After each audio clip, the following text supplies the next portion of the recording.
오늘은 서머나 교회에 주신 계시이라는 제목으로 말씀을 상고합니다. 지난 시간에는 7교회 중에 첫 번째 교회 에베소 교회에 주신 계시를 말씀했는데, 이 소아시아 7교회는 지금 터키의 남서쪽에 붙어 있습니다. 그래서 그렇게 먼 지역은 아니고, 제일 밑에 항구에 에베소가 있고, 거기서 이제 시계 바늘 쪽으로, 여러분 쪽으로 본다면 이렇게 돌아서 바로 첫 번째 또 가까운 도시가 서머나예요. 그래서 이렇게 한 바퀴 돌도록 그렇게 7교회가 구성이 되어 있는데, 이 서머나는 지금의 이즈밀이라고 하는 도시입니다.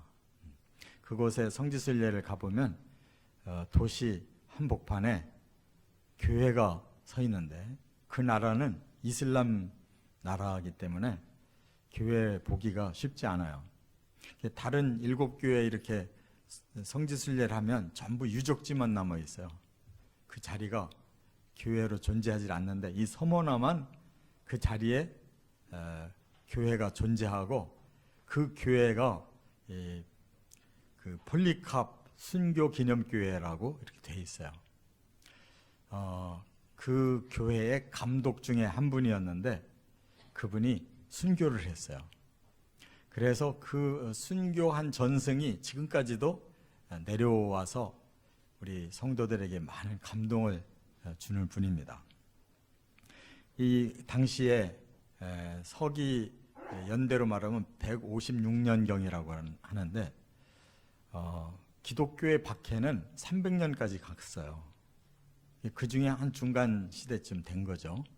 그때도 그렇게 로마 시대에 박해가 심했는데, 폴리캅이 이제 워낙 훌륭한 인물이어서 함부로 하지를 못하고, 그냥 공개 석상에서 예수만 부인하면 우리가 당신을 그대로 잘 살 수 있도록 해드리겠습니다, 이렇게 말을 했는데, 그 말을 받아서 폴리캅이 아주 유명한 말을 했어요.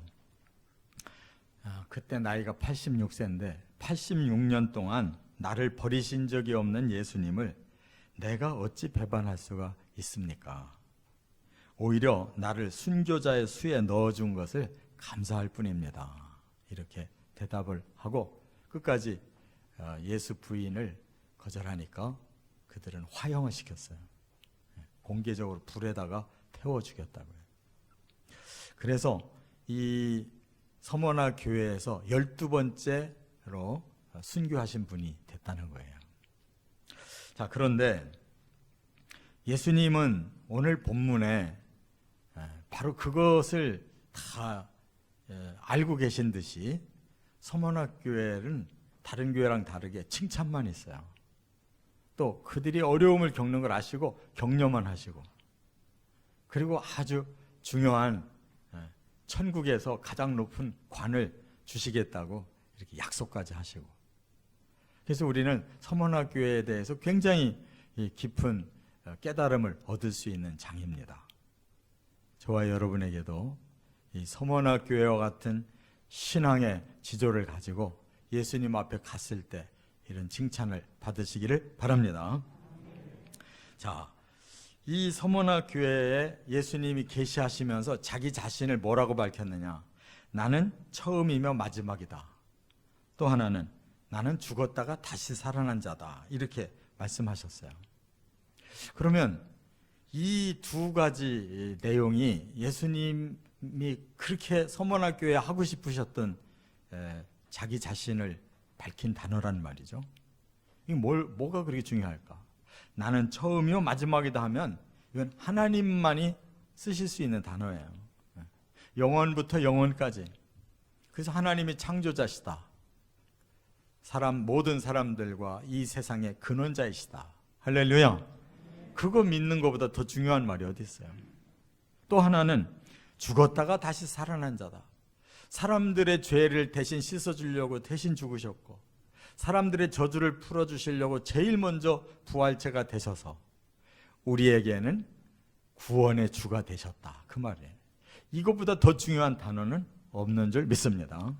이러한 신앙의 지조를 가지고 이제 예수님께서 칭찬하신 대로, 격려해 주시는 대로, 약속하신 대로만 우리가 살면 된다, 그 말이에요. 첫째, 8절과 9절에 보면 환난과 궁핍을 참아냈다고 칭찬하셨다는 거예요. 아니, 세상에 환난 당하고 아주 지질하게 궁핍하게 사는 사람들을 뭘 칭찬할 게 있을까, 그런 생각이 드는데 여기 놀라운 말씀이 있어요. 한번 9절을 같이 읽어보겠습니다. 내가 내 환난과 궁핍을 알거니와 실상은 내가 부요한 자니라. 자칭 유대인이라 하는 자들의 비방도 알거니와 실상은 유대인이 아니요 사탄의 회당이라. 네. 여기 보면 두 가지의 시각이 있다는 거예요. 겉으로 보이는 시각과 예수님이 보시는 내면의 영적 시각이 다르다는 거예요. 근데 지금 성도들은 육적으로는 너무너무 형편없이 살고 있다는 거예요. 그냥 모진 환난 속에서 그거를 견디다 못해 이제는 먹고 살 길도 없고 그냥 구걸이나 해야만 간신히 살 수 있는 이런 너무 처참한 상황이라는 거예요. 그런데 예수님은 그들을 보고는 이렇게 말씀하셨어요. 너희는 실상은 부요한 자다, 그랬어요. 그렇다면 앞에 그 상황을 설명하는 환난과 궁핍은 육적인 눈으로 볼 때 그런 거예요. 그러나 예수님은 영적인 눈으로 너희들은 지금 환난과 궁핍한 자가 아니야, 너희들은 실상을 가장 부요한 자야 라고 칭찬하시는 말씀인 줄 믿습니다. 그러면 왜 이렇게 환난과 궁핍한 상태로 살까? 오죽 못났으면 이렇게 살을까 싶은 생각이 드는데 이것은 그들의 잘못 때문이 아니에요. 그 시대에 박해자들이 워낙 많아서 예수를 믿고 의롭고 진리대로 살려고 하면 이런 상황을 겪을 수밖에 없었다는 거예요. 그 누가 그렇게 박해했을까? 바로 로마의 권세자들이 그렇게 박해한 거예요. 왜 이렇게 박해를 했을까? 그들에게도 신이 있어요. 로마의 신이 있다고요. 그런데 기독교인들만 유일하게 나는 신에게 절하지 않습니다, 나는 우리 하나님만 경외합니다라고 나오니까 자기들 나라의 신을 거부하는 자를 용서할 수가 없는 거예요. 그래서 기독교인들이 많이 잡혀서 각양의 방법대로 죽이고 그 환난 속에서 그들은 견디기가 힘들었던 것입니다. 근데 거기에다가 또 한술 더 뜨는 자들이 있었어요. 바로 유대인들인데 그들이 예수를 믿지 않는 구약의 그 정통성만 주장하고 율법만 주장하는 자들, 이런 자들이 이제 나라가 망했잖아요, 서기 70년에. 그러니까 해외로 다 흩어져 가지고 바로 이 이즈밀이라는 곳에서도 터를 잡고 사는 거예요. 근데 이들이 예수를 안 믿고 기독교가 거기까지 막 들어오니까 앞장서서 기독교를 막고 정부와 합세해가지고 기독교를 말살하려고 환난을 준 것이 바로 이 유대인들이에요. 자칭 유대인이라 하는 자들이 비방을 했다 그랬는데 예수님도 그렇게 돌아가셨잖아요. 본 가나안 땅에서 예수님이 당신의 백성들을 구원하려고 오셨더니 그들이 로마의 총독과 합세해가지고 예수는 가짜다, 메시아가 아니다, 오히려 세상에 해를 끼치는 자니까 죽여야 된다고 그래가지고 할 수 없이 그냥 죽이게 만들었잖아요. 그런 자들의 후손들이 서기 156년 그때에도 이렇게 폴리캅을 죽일 뿐만 아니라 그 이후 시대 300년까지 이런 박해를 줬다는 거예요. 그래서 서기 90년대에 사도 요한이 바로 이 계시를 받는 그 시대까지도 이렇게 박해를 받았다, 그 말이에요. 여기 이 박해라는 이 환난은 들립신이라고 그러는데요, 이게 어떤 단어냐면 그냥 무거운 돌 밑에 깔려가지고 버티고 있는 모습이라는 거예요. 여러분, 무거운 돌에 깔린 사람이 살아날 길이 있겠습니까?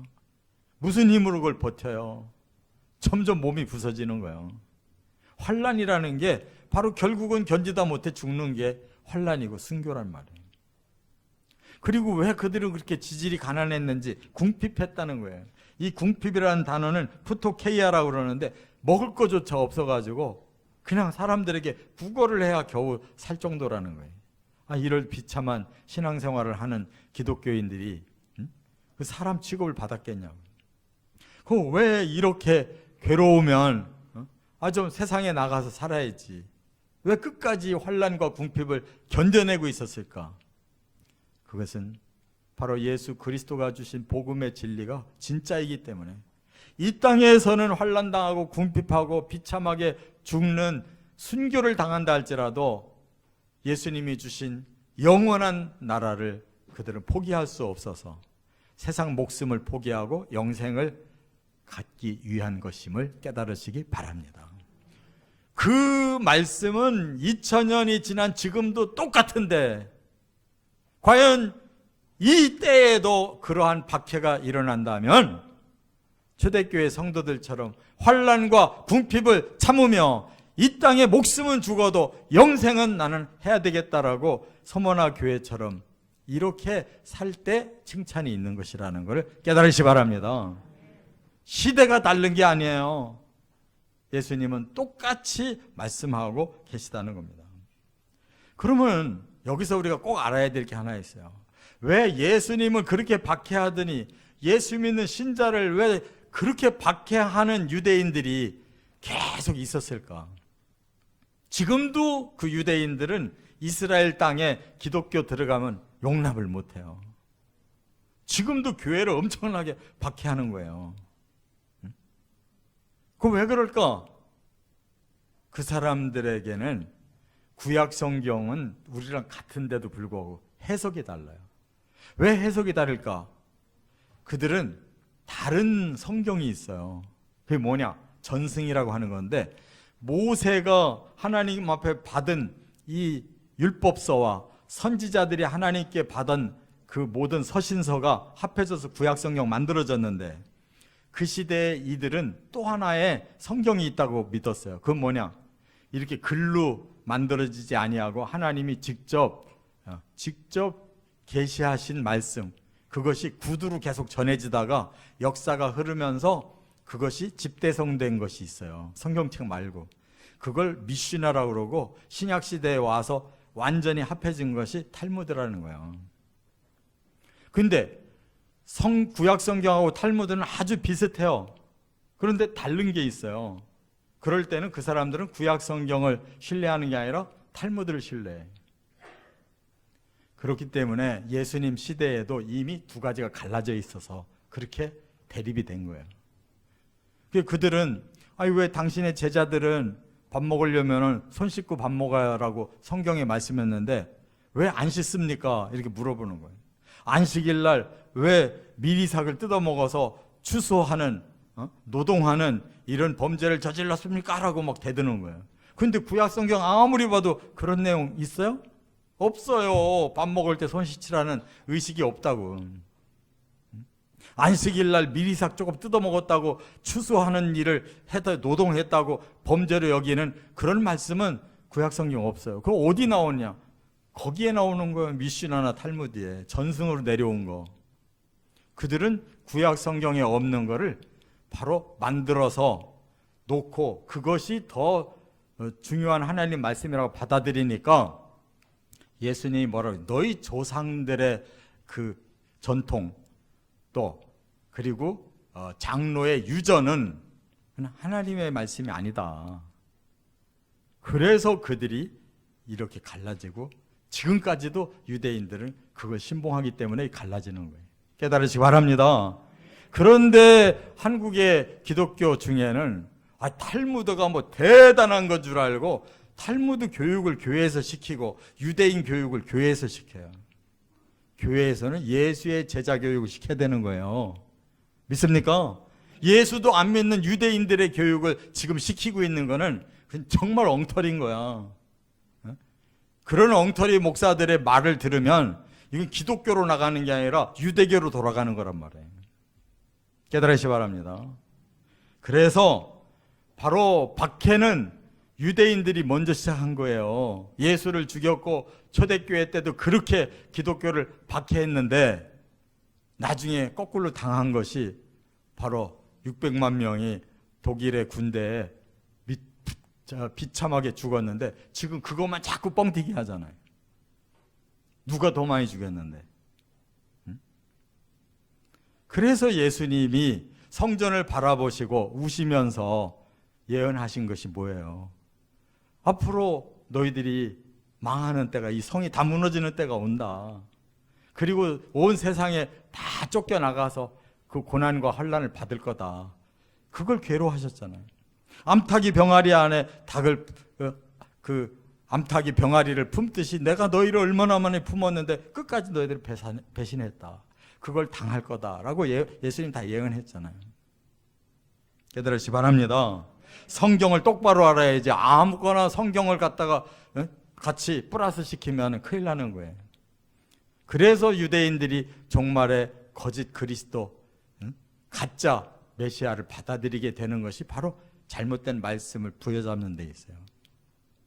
자, 우리는 예수님이 지금 그들은 유대인들인데 겉으로는 아주 전통적인 신앙인들인 같은데 예수님의 실상으로 보는 눈은 사탄의 회당이라고 그랬어요. 그들은 사탄의 말씀을 공부해가지고 오히려 예수를 대적하는 사탄의 회당들이라는 거예요. 자, 이렇게 예수님께 칭찬받으려면 영안으로 보시고 환난을 당할지라도 믿음을 견고하게 지키고 세상에서 아무리 찌들게 가난해서 먹고 살 수가 없을 지경이 될지라도 그렇게 믿음을 지키는 것이 칭찬받는 길임을 깨달으시기 바랍니다. 그래서 성지순례 가면 로마에서도 카타콤이라는 게 있잖아요. 사람 묻는 그런 공동묘지에 숨어 들어가서 신앙을 지키려고 거기서 2층, 3층, 4층, 5층 계속 파고 들어가지고 마당이 있고 학교가 있고 교회가 있잖아요. 그 안에. 오늘날 같으면 그럴 사람들이 있겠냐고. 터키를 가도 산꼭대기에다가 봉우리 속에다가 그 굴집을 져놓고 거기서 신앙생활을 했고, 그리스 가도 그렇게 산꼭대기에다가 마테오라 같은 데 가봐요. 거기서 신앙생활을 했단 말이에요. 도망가서 살면서 신앙생활 그렇게 했어요. 근데 오늘날에 아무리 뒤집어 봐도 그런 나라의 신앙을 가진 이 그리스도인들이 없어요. 이제 마지막 환란이 앞으로 떨어질 거라고 마태복음 24장에 말씀했는데 그때에는 과연 어떤 모습으로 우리 서 있을까? 칭찬받으려면 환란과 궁핍을 참아내야 칭찬이 있다는 거 꼭 믿으시기 바랍니다. 두 번째, 10절 상반절에 보면 이제 격려를 주셨는데 어떤 격려를 주셨느냐? 고난을 두려워하지 마라 그랬어요. 우리가 듣기에는 격려를 받으려면 그래 이제부터 너희들 복이 이제 쏟아질 거야 하면 격려가 될 텐데 예수님 그렇게 말씀 안 하고 너희들 계속 고난을 받을 테지만 그거 두려워하지 마, 이게 격려란 말이에요. 잘 들으시기 바랍니다.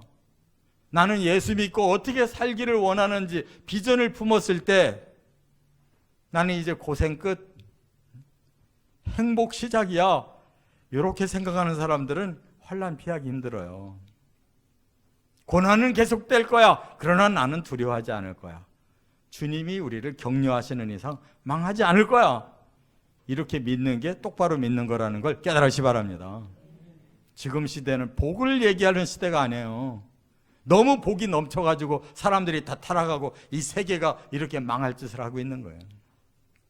자, 10절을 한번 같이 읽겠습니다. 너는 장차 받을 고난을 두려워하지 말라. 볼지어다 마귀가 장차 너희 가운데서 몇 사람을 옥에 던져 시험을 받게 하리니 너희가 10일 동안 환난을 받으리라. 네가 죽도록 충성하라. 그리하면 내가 생명의 관을 네게 주리라. 지금 환난과 그 궁핍을 참는 걸 칭찬하신 다음에 그러면 좀 좋아질 건가라고 느꼈더니 오히려 장차 받을 고난을 그랬어요. 앞으로 계속 고난이 온다는 거예요. 그러나 두려워하지 마라 라고 격려하셨다는 거예요. 그리고 그 뒤에는 또 더 이상한 말씀을 하셨어요. 마귀가 장차 너희 가운데서 몇 사람을 옥에 던져 시험을 받게 하리니. 마귀가 이긴다는 거예요. 사람들을 사로잡고 마귀가 이겨서 오히려 기독교인들이 옥에 들어갈 사람들이 앞으로 생길 거다.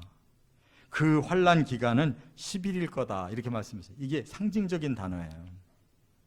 진짜로 열흘만 감옥에 들어갔다가 나온다면 뭐가 그리 큰 일이겠어요.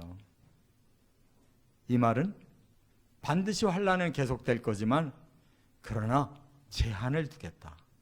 끝까지는 아니다.